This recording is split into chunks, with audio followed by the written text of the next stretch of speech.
Boy, I love television. It's a medium that, and you might not have heard this controversial opinion before, is so much more intelligent than movies nowadays. Let's look at The Guardian's terrible guide to autumn's upcoming television and see what treats are in store.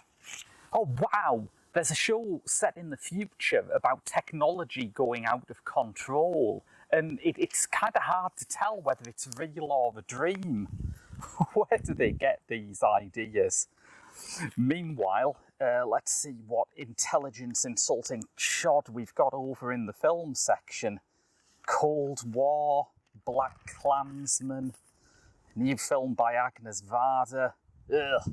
There's a documentary about the experimental free jazz drummer Milford Graves. This vlog is not just a repository for my spiciest and, in many people's opinions, wrongest takes about the differences between TVs and movies.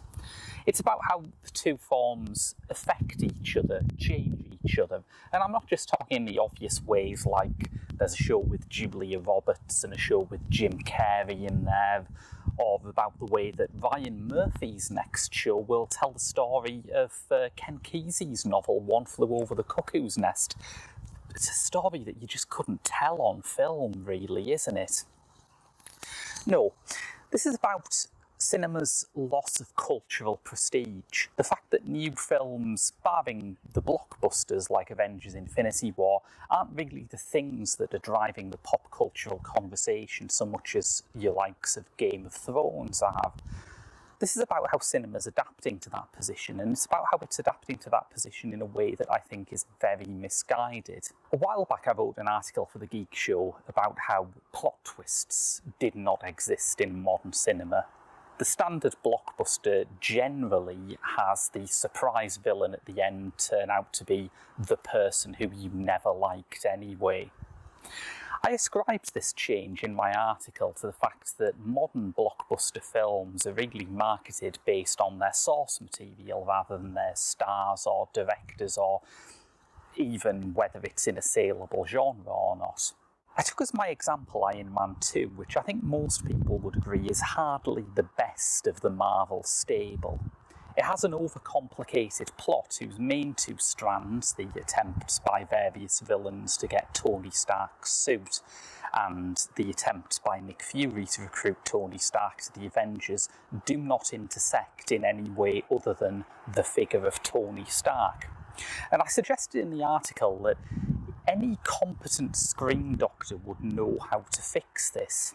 Namely, via the character of Natasha Romanoff, played by Scarlett Johansson. She is introduced as a mysterious figure coming into the Stark organisation, obviously with some sort of hidden agenda, which turns out to be to do with the Avengers. Iron Man 2 could be made an awful lot better if there was an initial plot feint where it looked like Romanoff was part of Sam Rockwell and Mickey Rourke's villainous organisation, and then the twist that she was actually on Nick Fury's side would unify the movie's two main plots.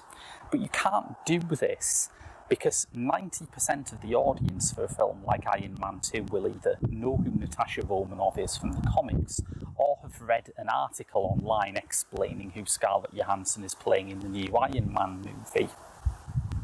I still think that that is kind of a problem, that modern movies are struggling to really play to both sides of the audience, the sides who know these stories inside out and the side who just want to come in because it's summer and there's air conditioning. But I also think there's something more going on. Recently I watched Idris Elba's directorial debut, Yardie, a film where dramatic stuff happens pretty regularly. People break into houses, guns are brandished, characters turn up where they're not supposed to. It's full of things that on paper are the stuff of an exciting crime yarn, but I found it hard to get involved with it. To find out why, we'll have to turn to Alfred Hitchcock. 4 people are sitting around a table, talking about baseball, whatever you like. 5 minutes of it, very dull. Suddenly, a bomb goes off, blows the people to smithereens. What do the audience have? 10 seconds of shock. Now take the same scene and tell the audience there is a bomb under that table and will go off in 5 minutes. Well, the whole emotion of the audience is totally different because you've given them that information. Quite a lot of Yardie could be made significantly better by adhering to the let the audience know the bomb is there principle. The scenes where Dee's girlfriend's house is broken into by representatives of Stephen Graham's crime boss, for example, would be more suspenseful if we knew they were waiting for him before they broke in. We might then be asking, when are they going to break in? Will they break in when his girlfriend and her young daughter are there? Instead, it's just a surprise. And I think it's just a surprise because television generally relies on things that are just surprises. And television's been pretty good to Idris Elba. He's had The Wire, he's had Luther. It's no surprise that when he has to think about what makes great storytelling, his mind perhaps turns to television shows. And the modern television show is certainly dependent on big shock moments. Programmes like Game of Thrones and Line of Duty are dependent on these massive twists that overturn everything you think you knew about the show and leave you asking, where's this going to go next? But there's the thing. In a television context, a surprise can still keep you in suspense. It's just that the suspense doesn't come within the scene. It comes from what you do afterwards. It comes from spending the next week thinking, how are they going to get out of that one? Or what's going to happen next?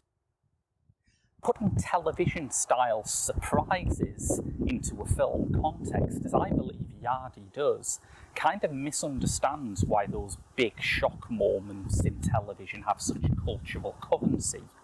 In the context of a film, there isn't the space to reflect, to engage, to wonder what's going on. It's just stuff happening.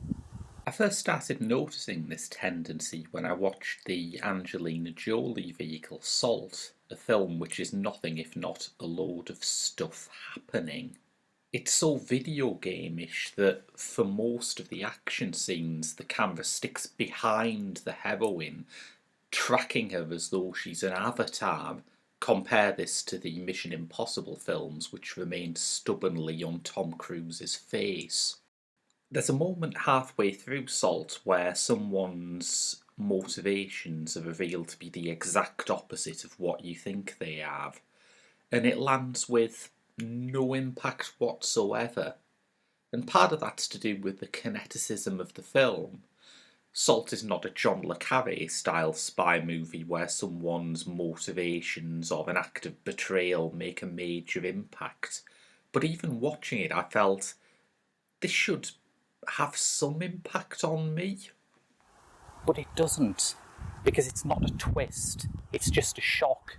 So it's not just that I think that most big hyped TV drama series are massively overhyped white elephants that aren't as clever as their reputation. Although this is the correct opinion, and if you copy it, you'll have the correct opinion too. It's that I feel the inferiority complex the film has got through losing its place as the number one cultural item and losing, let's face it, several of its biggest stars and directors to television has caused it to take exactly the wrong lesson from the age of big box set TV. You can watch 8 episodes of a show in a row, you can watch a whole series over a weekend, and perhaps if the series is glossy enough, it might feel like a film, but it isn't. I guess when people say TV is where the new quality cinematic storytelling comes in, it really depends on what you think a great film is.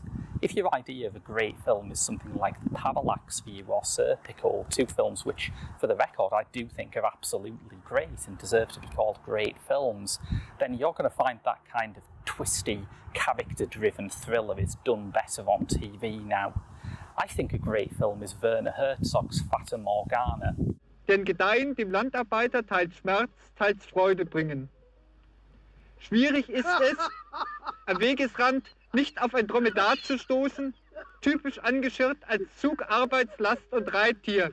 Ah, yes, right here.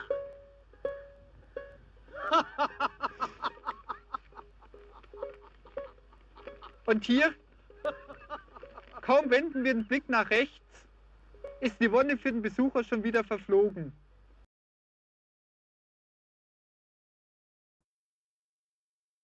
This video is not just a repository for my spiciest, and let's face it, wrongest takes on the relationship between television and movies. Sorry, this is so distracting.